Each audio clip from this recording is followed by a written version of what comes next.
Today's talk is entitled, Are NASA's scientists the new priest, or should we trust ancient mythos?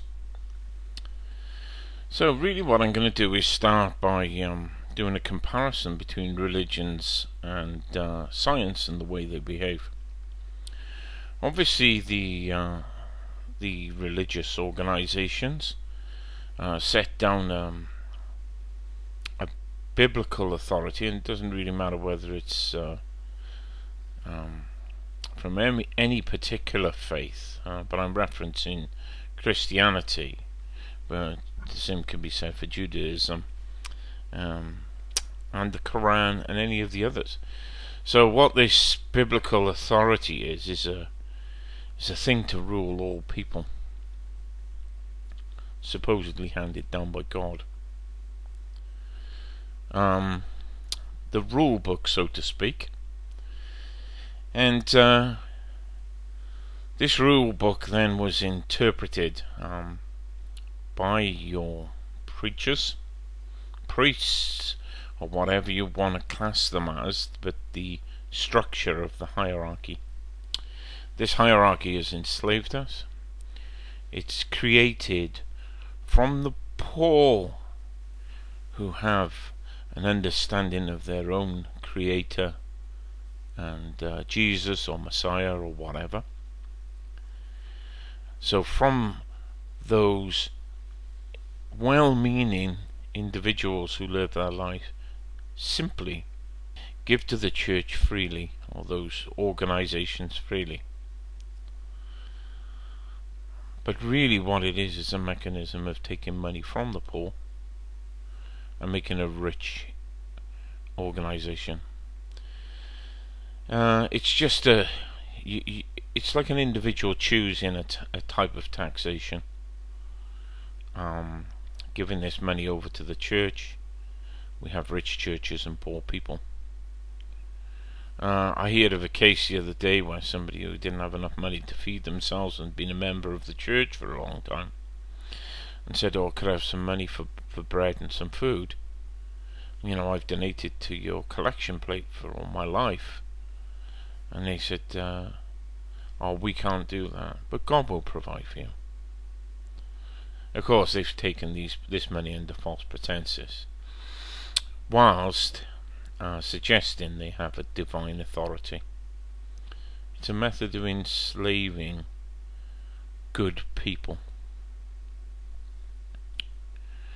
And of course, what happens is that these biblical scriptures are interpreted by these priests. And so, you know, I can't ever remember when I was in Sunday school listening to what is Moses' words.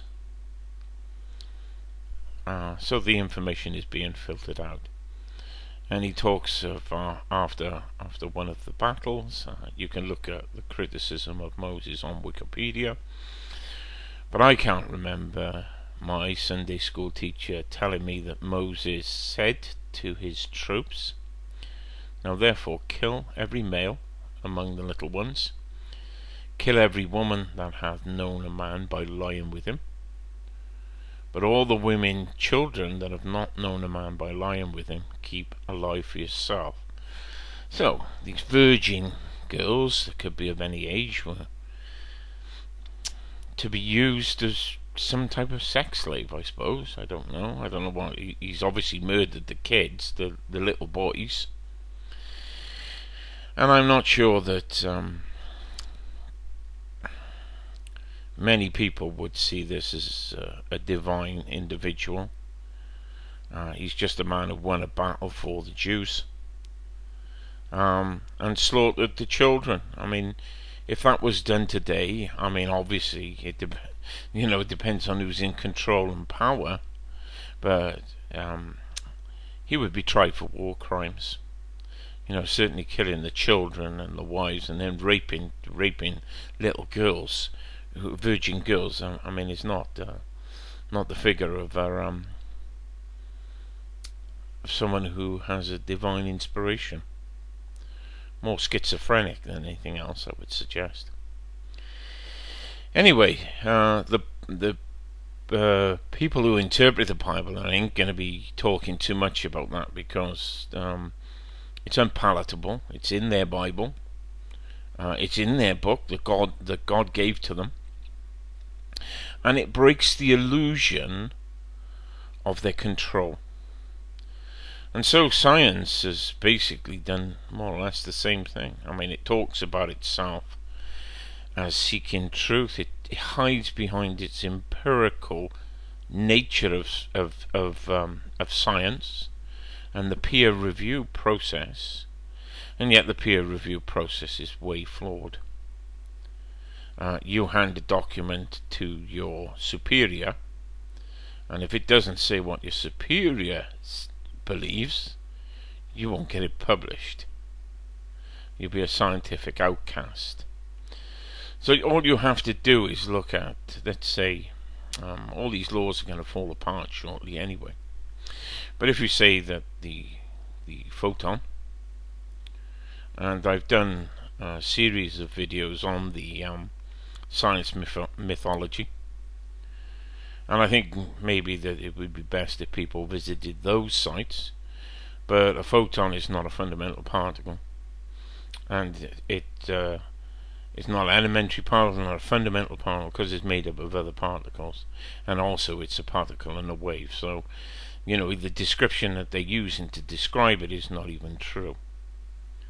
And there are many, many holes in the scientific empirical process, but they hold it up strongly as the religious organizations hold up their Bibles. The trouble is that they use a scientific language, and you need to be able to decode what they're saying in terms of logic. So they control the language, and they control the data. So recently I was made some predictions that orbs would be seen interacting with our sun. Orbs don't even exist in the science world. And I went to the Helio viewer, I downloaded it, and what you'll see on this one is from the 17th, and it shows the same image as the image from the 15th. And what has happened is they've cut out parts to this science data that they have. In fact, they're manipulating no different than what the priest has done with manipulating these ancient stories, which now make no sense to us, is they've manipulated what they've seen. So my predictions of orbs interacting with the sun and causing effects on the sun now can't be seen, or they'll be edited out. This is a little video that was put up before they realized what was happening with the sun in a different frequency, and so the full video is there, but I don't have access to that.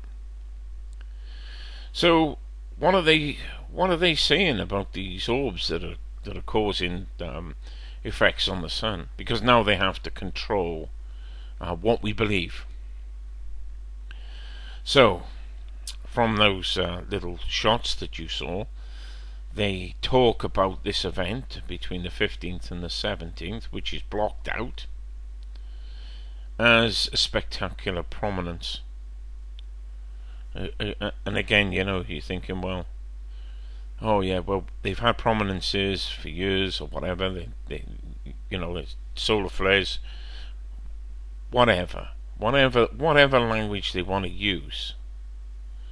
You know, the solar prominence is a flaring from the sun.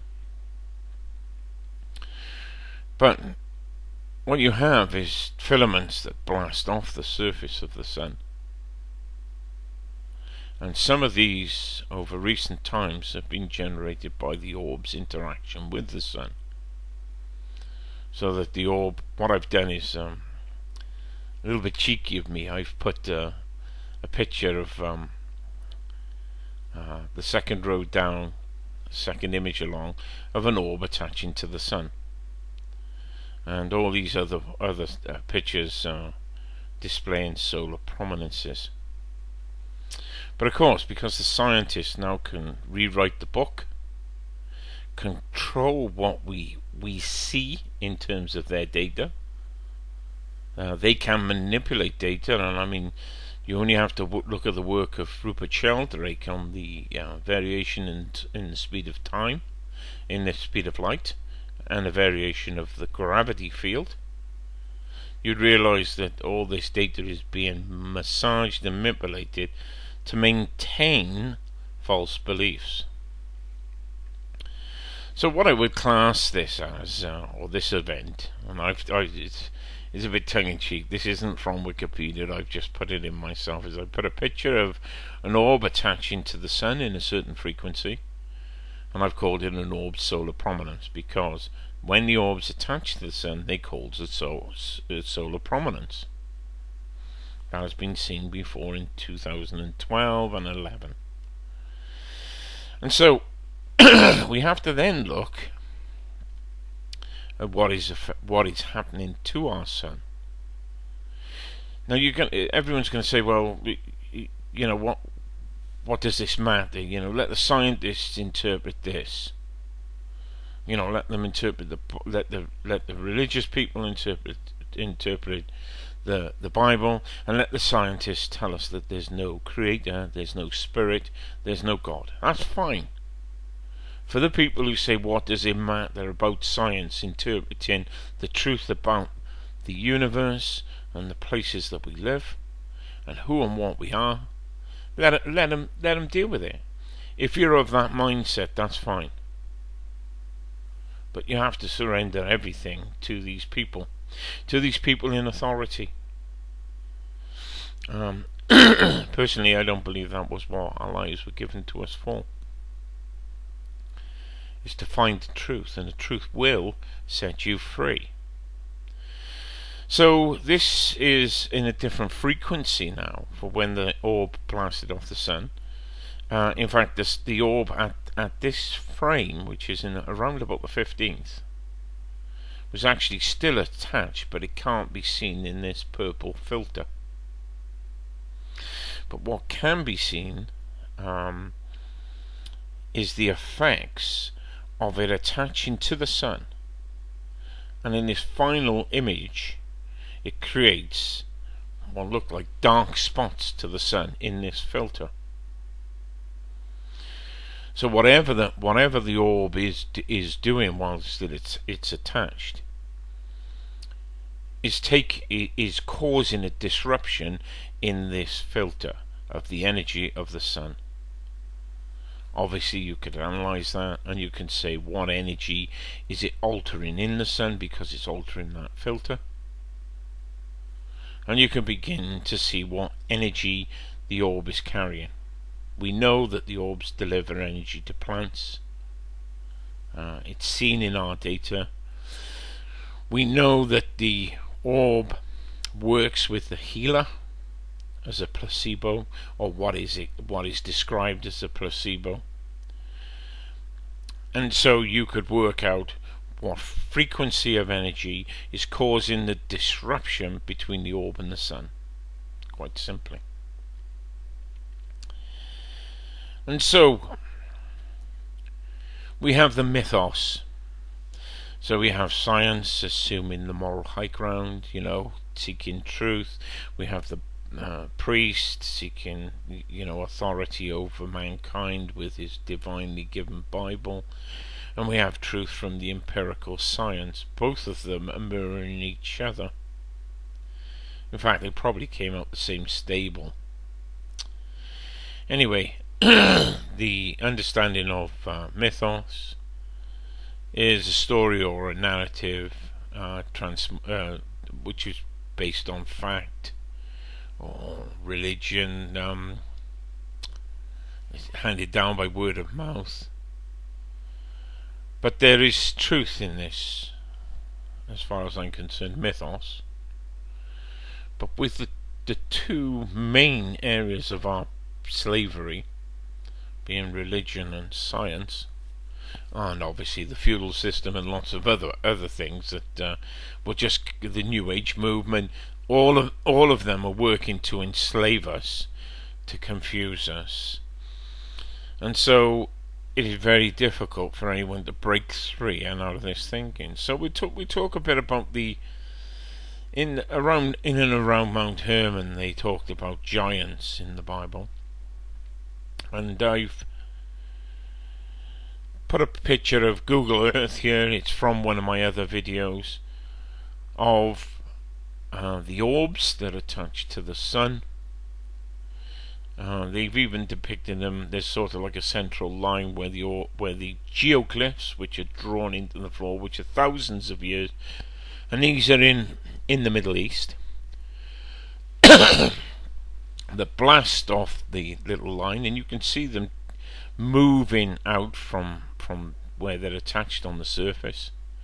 And as far as I'm concerned, these were the giants recorded in the Bible. There must have been a time where electrically or electromagnetically the orbs were visible, and we see that in the rock art. That you only have to go through my channel and you'll see it. So what have we got with the other mythologies that are probably more accurate than the biblical interpretation of these giants being human, and the science interpretations of the sun activity being solar prominence? And so during this time we have what looks like something cut out of the sun, and the Hopi talk about the end of the fourth sun, and the start of the fifth Earth.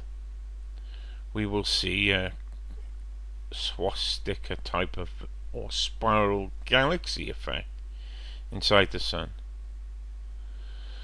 Now what we're beginning to see is the possibility that the Hopi have actually interpreted their ancient stories are more correct than our current view, either from science or from biblical scriptures.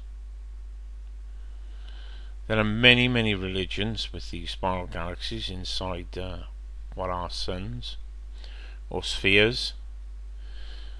Even the Egyptians had a winged sun disk, which obviously referencing the filaments from the sun. So these are the frames. This was taken from the A1A filter 171 with the orb attached to the sun. This is the last frame I could get, which is 130623 on the 15th, and the next frame that was available to me was A1A 171 filter on the 17th at 22 minutes past midnight. So all those missing frames are no different than the biblical people ignoring Moses' pedophilia and genocide. Obviously not as severe as that, because science aren't into mass murder, or are they? That's the thought for today. Thank you very much. Cheers. Bye bye.